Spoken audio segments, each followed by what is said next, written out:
बिस्मिल्लाहिर्रहमानिर्रहीम। अस्सलाम वालेकुम। मैं समी इब्राहिम हूँ, आपका मेज़बान, और आप हमारा सोशल मीडिया देख रहे हैं। 17 मई है, आज इतवार है। इतवार की शाम इस्लामाबाद में बड़ा गर्म दिन रहा आज। खबरों आपके साथ डिस्कस करते हैं। भारत की तरफ से बड़े मिक्स पैगाम आ रहे हैं। एक तरफ तो उनकी आरएसएस और साबिक जो चीफ हैं इंटेलिजेंस के, वो कह रहे हैं कि पाकिस्तान के साथ मुज़ाकरात होना चाहिए, उनके साथ एंगेज करना चाहिए हमें। जबकि जो भारतीय फौज के सरबराह हैं, उन्होंने जो एक इंटरव्यू में कहा, बड़ी धमकी दी पाकिस्तान को कि अगर तारीख और जोग्राफिए का हिस्सा बनना है या नहीं, ये आप खुद फैसला करें। यानी हमें सफ़ा हस्ती से मिटाने की धमकी। उस पर आईएसपीआर ने बड़ा ज़बरदस्त जवाब दिया है कि पाकिस्तान एक मुसल्मा एटमी कुव्वत है, और अभी रिसेंटली भारत के साथ जो कुछ पाकिस्तान ने किया है, उसके बाद 100 दफ़ा सोचना चाहिए हिंदुस्तान को कि वो पाकिस्तान को इस तरह की धमकी दे। लेकिन ये मिक्स पैगाम आ रहे हैं। इसके साथ साथ हम बता चुके हैं कि मोहसिन नकवी साहब को भी वहाँ पर बुलाने की दावत दी गई है। आईपीएल का फाइनल देखें, और आईसीसी की जो एग्जेक्टिव कमेटी है उसके इजलास में भी शरीक हों। तो अभी पाकिस्तान में बहस जा रही है। ये जारी थी कि उनको वहाँ पे जाना चाहिए या नहीं जाना चाहिए। तो बीच में ये ऐसा लग रहा है कि भारत अपनी जो आइसोलेशन है, जो पिछले साल मई में जो पाकिस्तान के हाथों उनकी शिकस्त हुई, उस आइसोलेशन को ख़त्म करने के लिए कुछ आवाज़ें वहाँ से उठ रही हैं कि पाकिस्तान के साथ आप एंगेज करें। क्योंकि बरमला ये कह रहे हैं हिंदुस्तान के जोमा कि अमेरिका और ईरान को करीब लाने के लिए जो काम पाकिस्तान ने किया, ये तो हिंदुस्तान को करना चाहिए था। हम तो बड़ी ताकत हैं, हम तो बड़ा मुल्क हैं, लेकिन हम ये नहीं कर पा रहे। और पाकिस्तान ने इस वक्त बैलेंस कर दिया है चाइना को और अमेरिका को। तो इस वक्त हमें हिंदुस्तानी कौम कंफ्यूज नजर आ रही है। वैसे तो कौम हमारी भी कंफ्यूज है, पाकिस्तानी भी कंफ्यूज है। मैं अभी आपको उनकी कंफ्यूजन बताता हूं, लेकिन वो डोमेस्टिक फ्रंट पे है। इंटरनेशनली हमने ठीक पत्ते खेले हैं। ट्रंप को, अमेरिकन एस्टेब्लिशमेंट को हमने अपने उसमें उतार लिया है शीशे में, विच इज वेरी गुड। ये अच्छा है, पाकिस्तान के लिए अच्छा है। लेकिन ये जो गेन है, क्या सस्टेनेबल है? और इसको सस्टेनेबल बनाने के लिए क्या करना चाहिए, उसमें क्या हम किसी कंफ्यूजन के शिकार हैं? बिल्कुल। अब मैं आपको जो नून लीग के सुरखेल हैं, बड़े जबरदस्त, मैं बड़ी उनकी इज्जत करता हूँ, पॉलिटिशियन है राना सनाउल्लाह, वो क्या कहते हैं कि जी 28वीं तरमीम जो है उसमें हम वोटर्स की जो एज लिमिट है ना, वो 25 साल करेंगे। ये क्यों करना चाह रहे हैं वो? इसलिए कि एक बड़ा पूरा पाकिस्तान जानता है कि जो नौजवान है पाकिस्तान के, जो पाकिस्तान की पॉपुलेशन का मोर देन 55% है, वो सब इमरान खान के साथ हैं। तो अब ये समझते हैं कि अगर हम वोटर्स की जो एज लिमिट इस वक्त 18 है, इसको हम 25 कर देंगे, तो इसका नुकसान इमरान खान को होगा। मैं आपको बता रहा हूं, ये ना सिर्फ आपकी कंफ्यूजन है, न ये सिर्फ आपको गलत फहमी है। इस वक्त ये मौजूदा जो हुकूमत है, मैं अगर ये कहूँ ना कि ये नौजवानों के लिए नफरत का इस्तारा बन चुके हैं, ये गलत नहीं होगा, ये एग्जैजरेशन नहीं है। मुझे कहने दें ये कि लोग नफरत करते हैं, इस पूरे निज़ाम से नफरत करते हैं, क्योंकि ये झूठ पर मबनी निज़ाम है।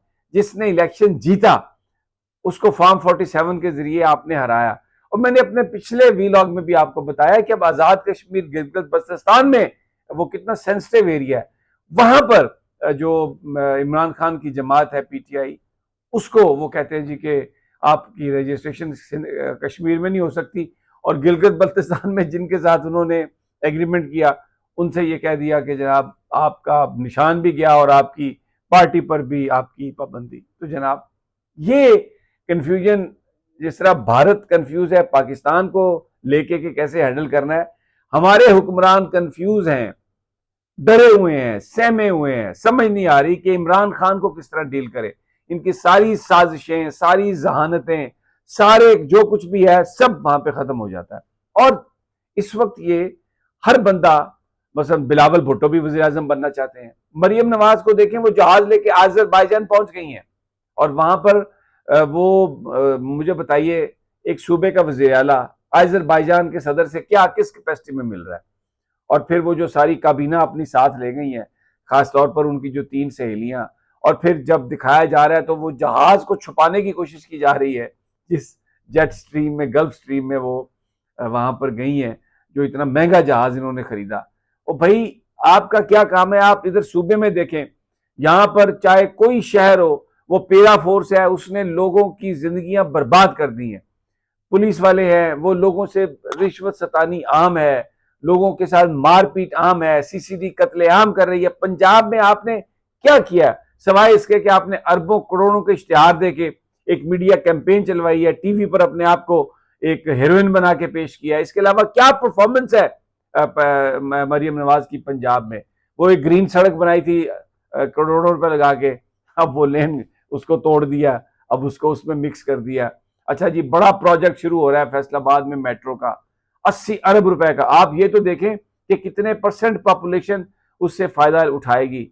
ये इस तरह के सिग्नेचर प्रोजेक्ट जिसमें ये नजर आए कि हमने काम किया और उसमें माल भी बहुत बनता है, क्योंकि कमीशन, नून लीग की हुकूमत जो है वो हर वो काम करेगी जिसमें कंस्ट्रक्शन है, कमीशन है, कमीशन, कमीशन, वो बहुत ज्यादा सारा जो मामला है। अच्छा, अब इसी बीचों बीच जहां मैंने आपको बताया कि 28वीं तरमीम, बिलावल भुट्टो ने कहा कि अभी हमें पता नहीं, फिर अब खबरें ये आ रही हैं कि सूबों का मामला बड़ा सेंसिटिव है, हो सकता है कि बजट के बाद 28वीं तरमीम को लाया जाए। लेकिन अपना अपना काम जारी है। एक नेशनल डायलॉग कमेटी बनी हुई है जिसमें वो सारे लोग जिनकी कोई पार्टी नहीं है, जो आपको पता है कि बहुत सारे लोग कहाँ से हदायत लेते हैं, उनका जनाब इजलास कराची में, और कि वो कहते हैं जी कि उनमें बैरिस्टर सैफ, उनका ये कहना है कि रवायती सियासतदानों से लोग जो हैं वो तंग आ गए हैं और अब नए सियासतदान चाहिए। मुझे नहीं पता कि कौन ये सब चीज़ें कहता है, रवायती और गैर रवायती सियासतदान की जो तफरीक है वो क्या है। लोग इस बात सबको पता है कि इस वक्त सबसे पॉपुलर लीडर इमरान खान है, और इस हुकूमत की एक ही कोशिश है कि किसी तरीके से इमरान खान के जिन से छुटकारा हासिल हो जाए। अब आप इसमें अनमोल उर्फ पिंकी जो है वो भी एक करेक्टर आप शामिल कर लें। ख्वाजा आसिफ साहब कह रहे हैं कि ये पाकिस्तान का एप्स्टीन फाइल का वर्जन है। भाई, 45,000 रुपए के घर में वो रहती थी किराए के लाहौर में, और आपने उसको उठा लिया, और हमें पता है सिविल इंटेलिजेंस ने उनको उठाया और फिर कराची के हवाले कर दिया, और उससे मुख्तलिफ बयानात आ रहे हैं, उसको ब्लैकमेल करने की कोशिश की जा रही है, पकड़ने की। वो होगी, मुजरिम होगी, उसको सजा दे उसकी, लेकिन उसको फैलाएं ना, उसको ज़रूरत से ज़्यादा ना बढ़ाएं सियासतदानों को पकड़ने के लिए। पिछले दिनों अफसोसनाक वाक़यात हुए सिंध में, 2-3 सियासतदानों के नौजवान बच्चे, उनकी जो अनएक्सपेक्टेड अमवात हुई, तो मीडिया में ये रिपोर्ट हुआ कि शायद कोई ओवरडोज वजह थी, तो उसमें पिंकी का नाम आया, इसके ब्रांड का नाम आया, तो अच्छी बात है, इसको पकड़ना चाहिए।